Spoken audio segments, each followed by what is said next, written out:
All right. Knight c6.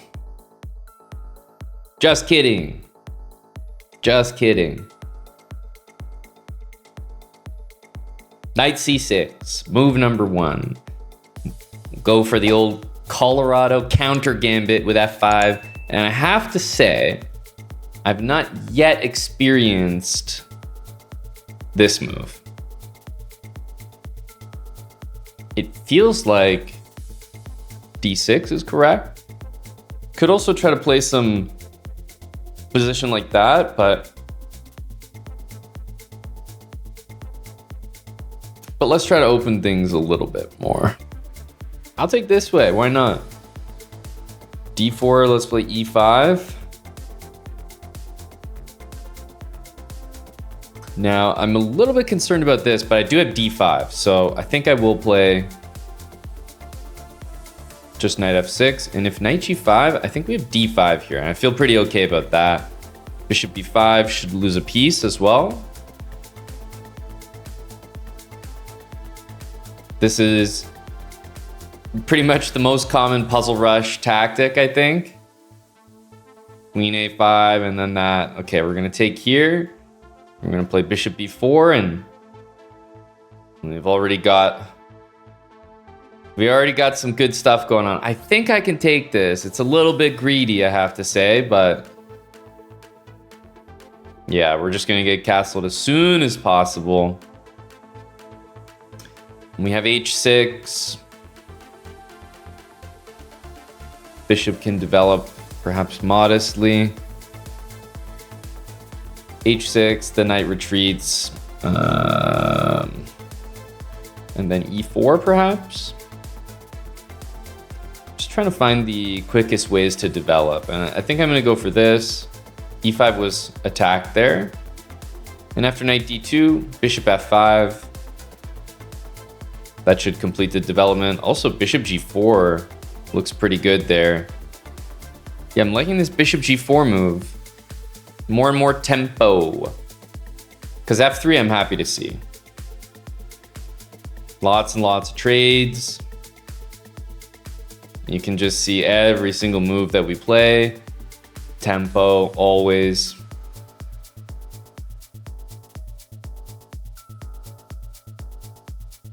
I'm wondering about this move. I think we'll just continue knight d5. Rook b3, we can drop to c5. Give a check there. And then knight e3 after. So queen d4 might be played. And yeah, this threat, I think, should push the game over the edge. But an extra piece. Difficult to reconcile. Now we want to trade. We have a whole extra rook, so pretty much any trade you can think of, I'm interested in doing. Including queen for rook. The best trade of all. GG.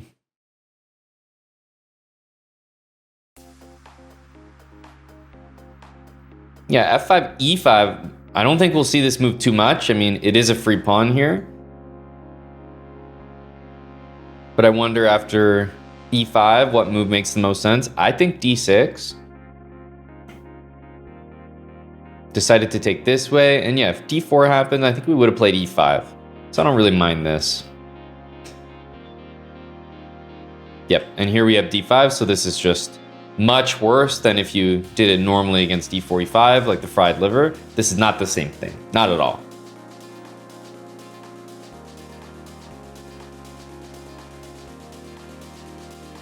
Okay, knight c6, first move, f5 against knight f3.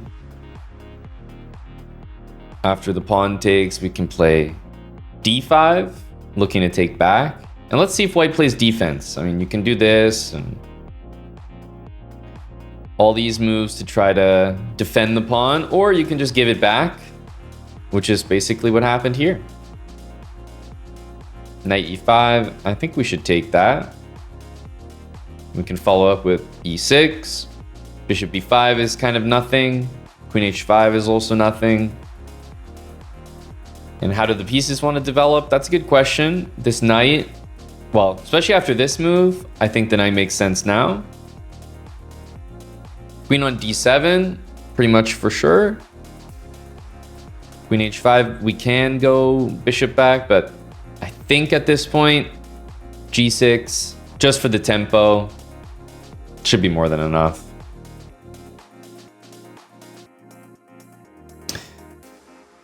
Let's threaten the center pawn, get castled quickly. I think we have a great position here. Yeah, even though you can take this, I don't really like these moves, so I'm gonna get castled. Knight to c3. Well, I don't really see why we wouldn't take here now. Yeah, let's do it. Might not be perfect, but we have a few ideas here. This one we'll give a check. And honestly, I'd like to play knight g3 and some checkmate here, but I think queen here is the best we're gonna do. The unfortunate part is after knight e2, that it covers knight g3, perhaps without even knowing it.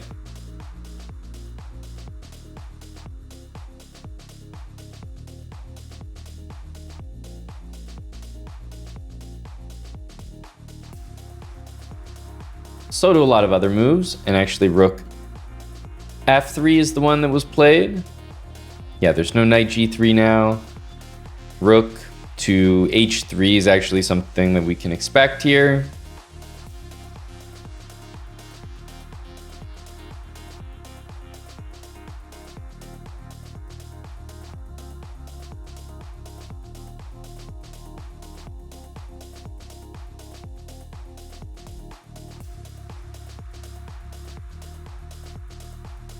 Queen d2. So queen e1 would be a checkmate if the queen moved. I think e5 is actually now pretty tempting. Takes, knight g3. I think we're getting a mate here. Just because the king can't move, the pawn can't take, so you must take with the rook, but then the queen has vacated the first rank. And that's a nice checkmate there.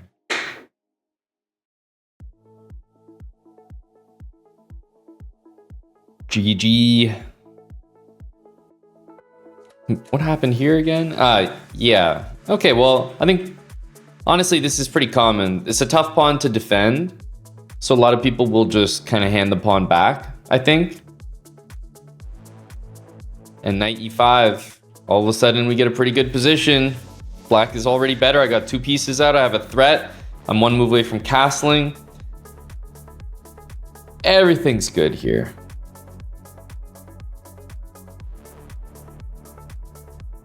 Knight c6 against everything,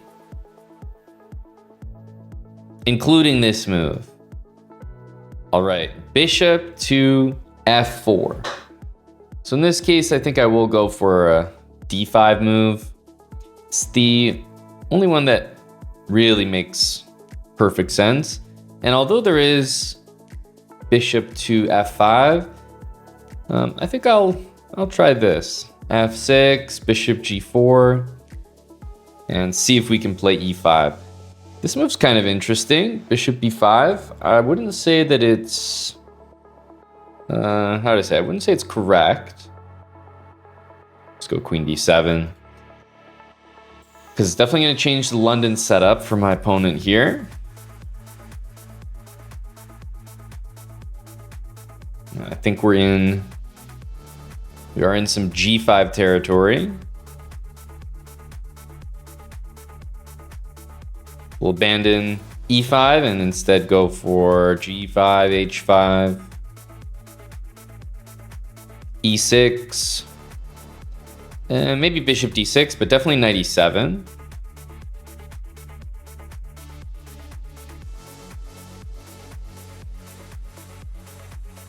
Okay, we're getting some pretty good pressure over here. Is it time to just go all in with g4? Certainly looks good. I'll have to deal with e4, but I think that's okay.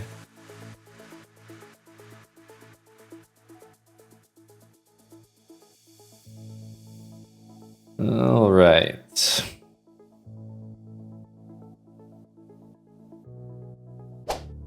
Let's keep pushing. We got the rook joining, perhaps. We know that we can't really do much about that move unless we play f5. So the real question is, do we want to play f5? It's not a bad move.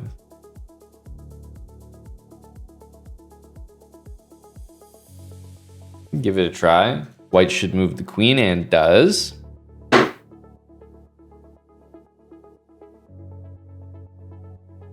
See if we can't prevent knight e5. Long castles definitely on the cards here, and certainly knight f6, and then knight e4. And this bishop is just about the worst piece you can think of.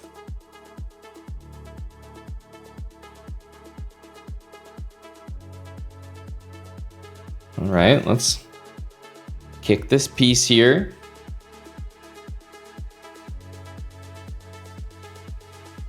Start to invade the squares rather.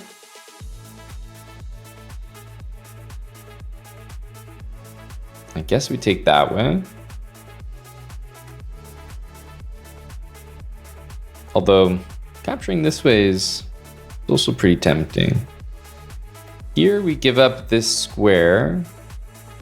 I'm not sure that it can be taken advantage of. Let's just castle.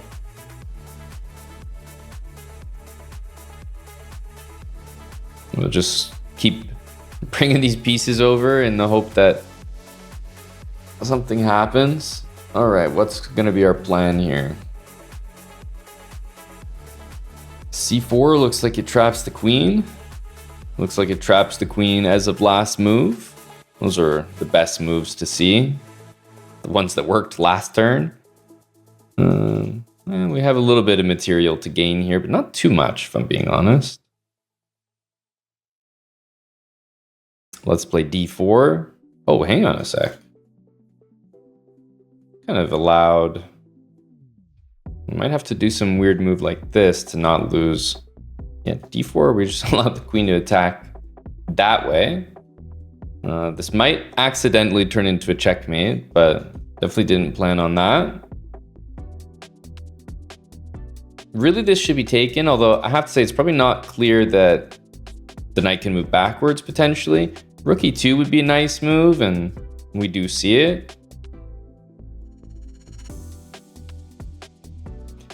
Knight d5, knight b6. We got to be careful here. I was actually planning to play this move. Let's go like this. Because I think f4 should... Like, I have a feeling f4 is the last move we need to play before we completely break through. But let's see.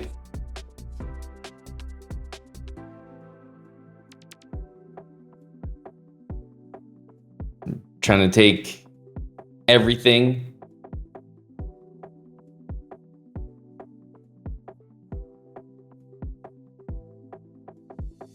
And where's the checkmate going to be? I don't really know if it's with h2. We might need to double the rooks or something.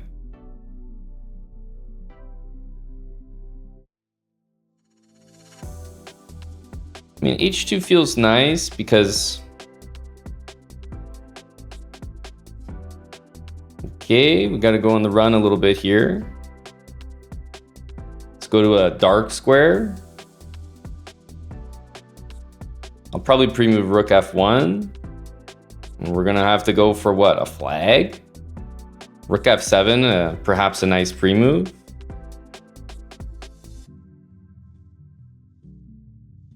This is a strong 700. Holy cow. I mean, there were blunders there, but the biggest blunder was actually committed by me not playing c4. Because c4 traps the queen and actually ends the game. And there's nothing worse than sitting there right here and noticing c4, and then the guy plays a great move. c4 means he saw it too. And then you just sit there thinking, okay, well, we missed a chance to win the game. Let me play this. But then the next move we play, think about the evaluation flip between here must be, what would it be? Minus, like -6 or something, 8, 9, I don't know, to potentially close to equal, maybe slightly better for black, but I don't agree. I think that after this, no matter what happens, takes, like I think white's just doing well. The bishop's bad, but I don't think that really matters. Like I think white's just doing well here. So it's a evaluation swing of like 10 points in a matter of 2 moves.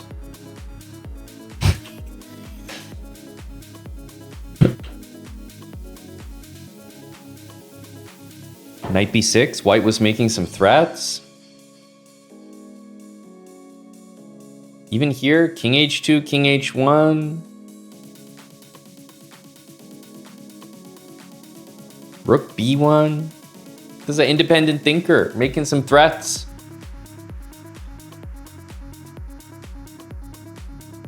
All because we didn't play c4. The ripple effect of missing one move. There you go. And what was the knight c6? Oh, it was the London here. I guess we actually will see this this opening fairly often. I don't really know what we should play because it's one of those ones where we don't really have a lever against an e-pawn here. So yeah, don't know whether we want to go for this plan anymore or just go like bishop f5, e6, play this line, which is a nice one against the London. Knight on c6 is a bit weird, but can make it work. We played f6 and went for e5, but it was only okay. I'm not sure. We'll have to think about what we're going to play against the London because we'll face it a lot. But I believe this is the first time that we've seen it. So are we going to play f6, e5? Or are we going to play bishop f5? I don't know. Anything will work here, but as we get to some stronger players, perhaps bishop f5.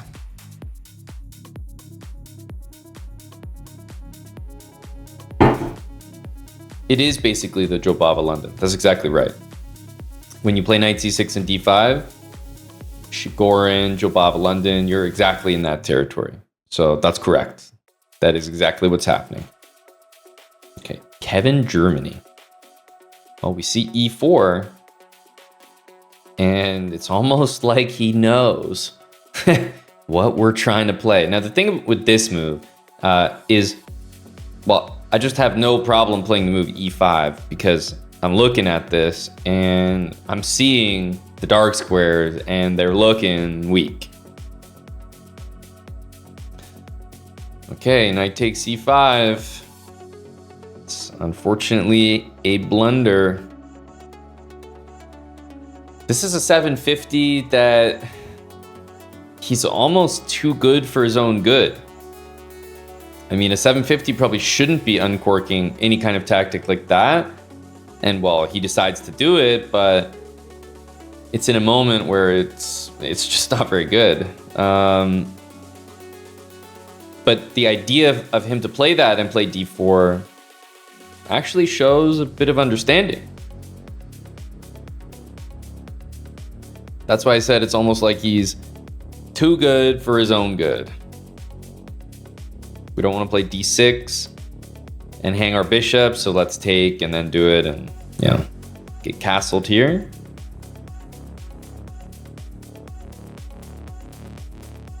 Rook e8 looks particularly good. I imagine we'll see something like f4.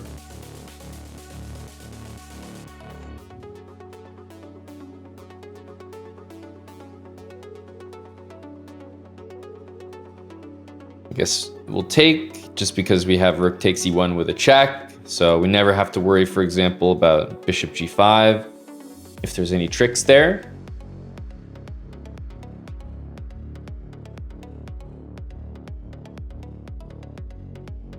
Now that we won this center pawn, I'll go back. I don't think there's anything that can really go wrong at this point. Bishop d7, perhaps h6. But yeah, we're looking for trades. Oh. Okay. Well, now I might go here. Just I've been invited so nicely. Now, d5 can be played to shut the bishop down, but it's a really bad move for the position. Let's attack this rook and get outside of the move d5, so we're not going to get locked in anymore. Queen h3 does not win the game, even though it looks like it. But if white does something like bishop takes g6, then queen h3 is game over.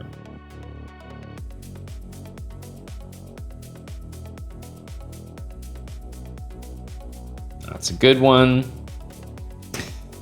That is a good one. Let's see if we can take.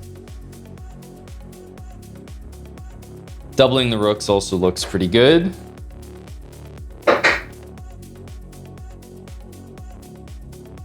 Just put endless pressure on e3 over and over again.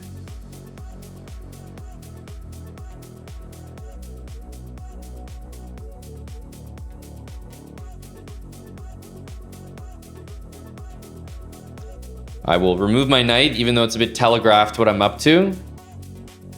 Queen g4.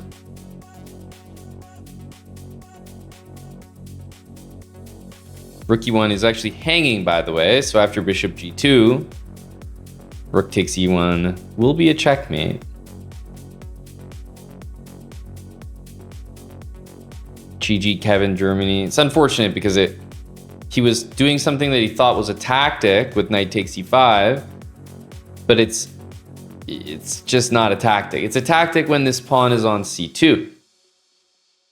If the pawn was here, it's a tactic because there's c3, but it's actually this funky move c4, which makes it weird. Because if you imagine a regular opening, you know, you could play this with d4, but everything that you do, whether it's pawn c4, bishop c4, contributes to this not being a playable tactic. So it's really only a tactic if there's no check that works, there's no knight move. So I almost feel that he saw this tactic somewhere, and it's too bad that he did because he thought that it worked here and it did not. Hopefully not.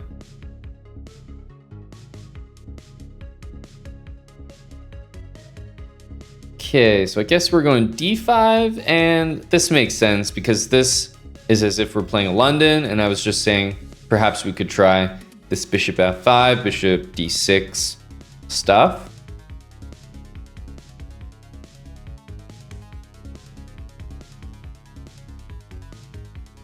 There's always f6, but I think I'll start with knight e7, and then f6 looks fine now.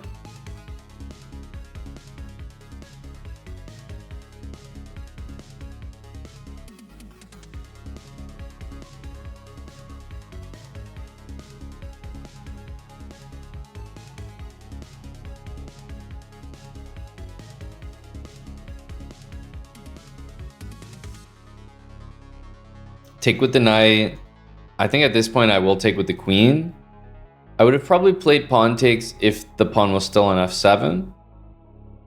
But now that I played f6, I already have enough support to play e5, and I'd rather get my pieces developed. Bishop b5. We can castle. Just allow this and try to play for e5. I could also take. I think taking should be a little bit better. Takes here, takes back. Probably queen d6 and castle. Knight to f3.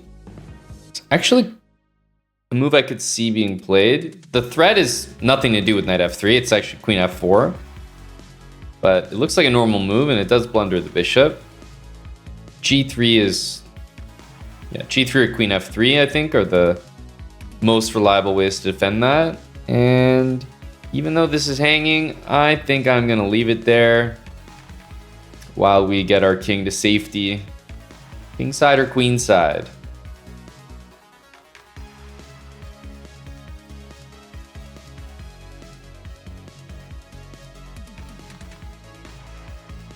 Let's go this way. 2 threats here. And g4.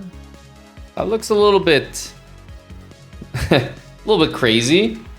I just castled this way, so normally you'd want to keep that other side of the board as safe as possible.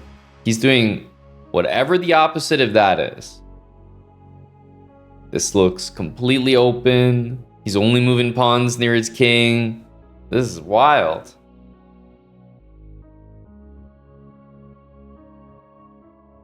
Knight takes b5, so we'll probably need to see queen d3, and we do. Let's take, and then, yeah, I think h5. We want to open the h file if we can. g5 is the move that keeps things closed, maybe as safe as possible, but that's a very difficult move to play. That will be a checkmate on Mr. X Carlson. Yeah, I think this is probably like against the London, it's easier. It also is nice because against knight f3 first, we would still play the same thing. We can play this f6 e5 line, but I think there's something very simple and easy to follow about this. Yes, I think so, Mattis. Well, this account actually played better than my previous opponent. Right. Objectively less blunders. So we should probably check this one as well. All right, knight c6 pre-moved in there.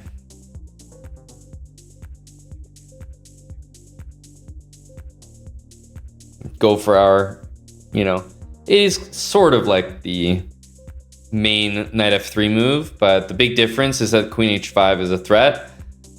So I have to do this.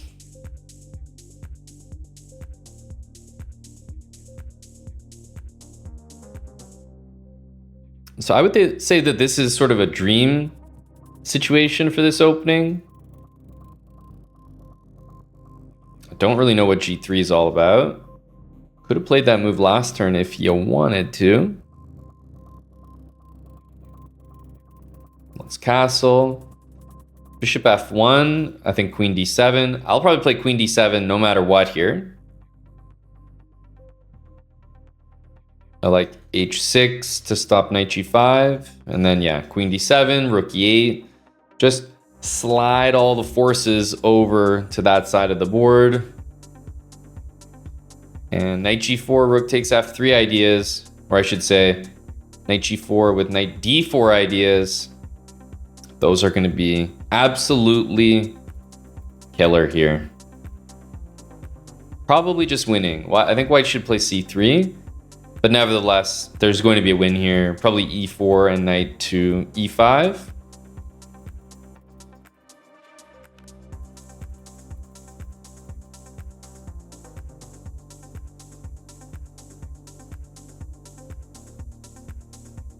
Yeah, don't really think there's going to be a way to defend if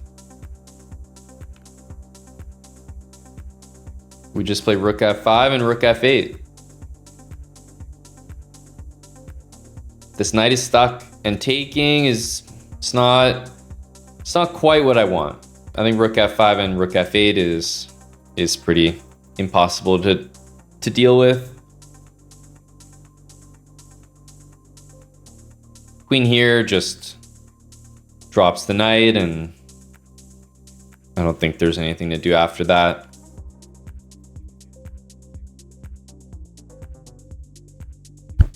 And that is checkmate in 2. Not to mention there's rook takes f2 now.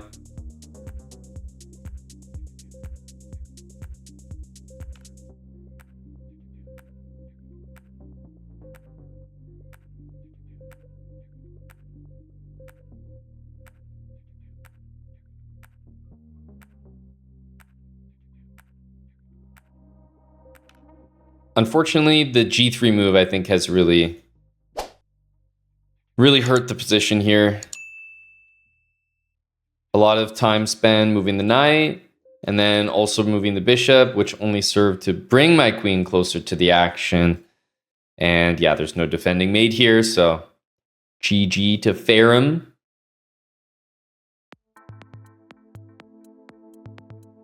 This is a dream for this opening, though.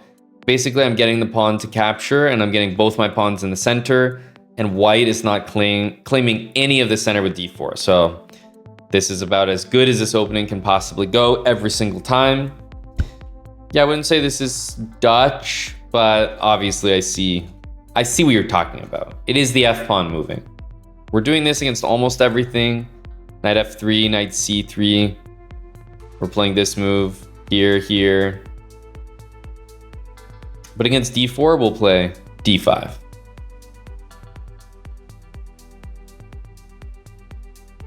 Okay, here I think d5 makes sense, and we can kind of go for the setup that we have been so far.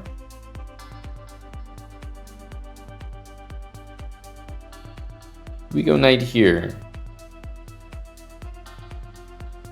It seems fine. Bishop to d6. Oh, it's a funny move. Definitely bishop d6 now. And considering that I'm planning to castle on the opposite side here, I would say h5 looks pretty darn good. There's h4.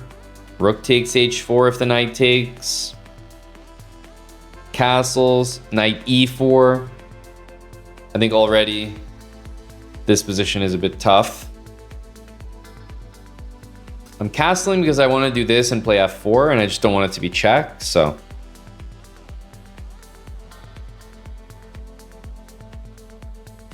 I'm thinking about rook h5. That's looking pretty good to me. The other knight comes here. Yeah, if knight f3, I mean, takes, rook h8. Ooh, okay, that is a very strange looking move.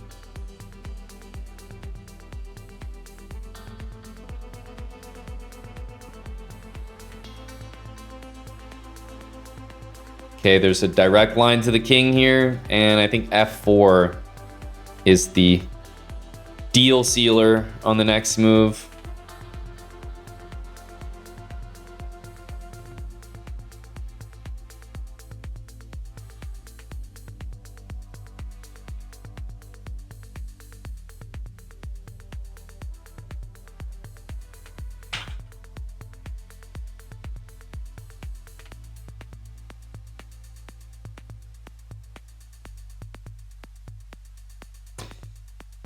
King g1. Well, we're up a lot of material. I guess we take here. Rook takes, we can double, for example, and rook h1 is a fairly unstoppable threat.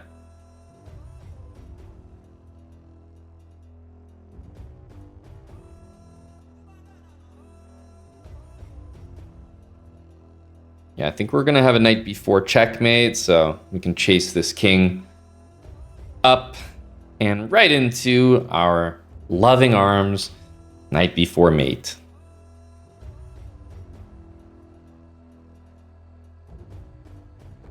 Yeah, this is our, I mean, when the bishop's out here, I think we go for like a knight e7 setup. This is also fine. You're never really caring about that.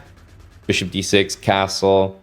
So the knight on c6 definitely makes it easier to castle. The reason is, well, your queen goes up here, whereas if you would play maybe a more standard type of position, you might play with c6. And then you can see the control of the diagonal doesn't make you want to castle, and also your knight needs to develop, and then your queen doesn't really have that square. It's just a little bit harder. So for a few reasons, knight c6 sort of lends itself to queenside castling.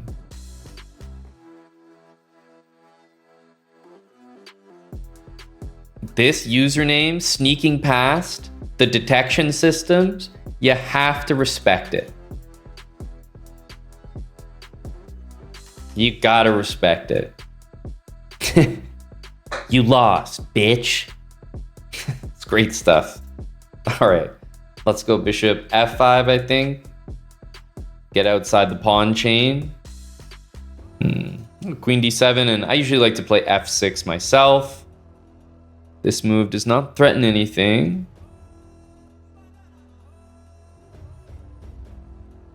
But yeah, we want to undermine this. It's kind of a weird one.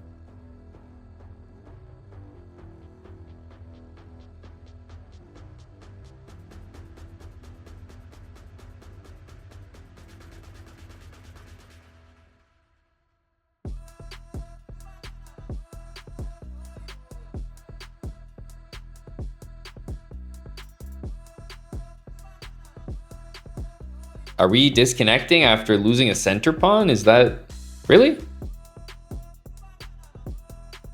Is it that bad? Damn. Okay.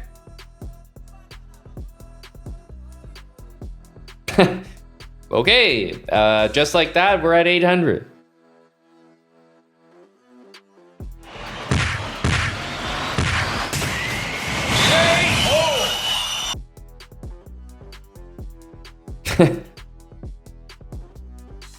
Well, we didn't have a lot of work to do. I think this e4 d4 will be a lot more common at higher elo, but for now we're getting a lot of people playing knight f3, bishop c4, etc. But knight c6, d5, bishop out. We're playing in a way where, if you think about it, as someone pointed out, it is really a Jobava London reversed in terms of where the pieces go. But that's why it lends itself to queenside castling, perhaps with f6, e5, g5. So we don't always put our knight here unless I'm sure I can move it again and then maybe play f6. And yeah, that was a bit of a weird 800. Just, okay, here you go. Now you're 800, that's it. You made it to the end of another episode in the one knight c6 speedrun, an opening that we can play with the black pieces against anything. Subscribe to the chessbrah channel if you haven't already, and turn on post notifications so you do not miss our next upload. And of course, leave a comment down below if you're enjoying this series.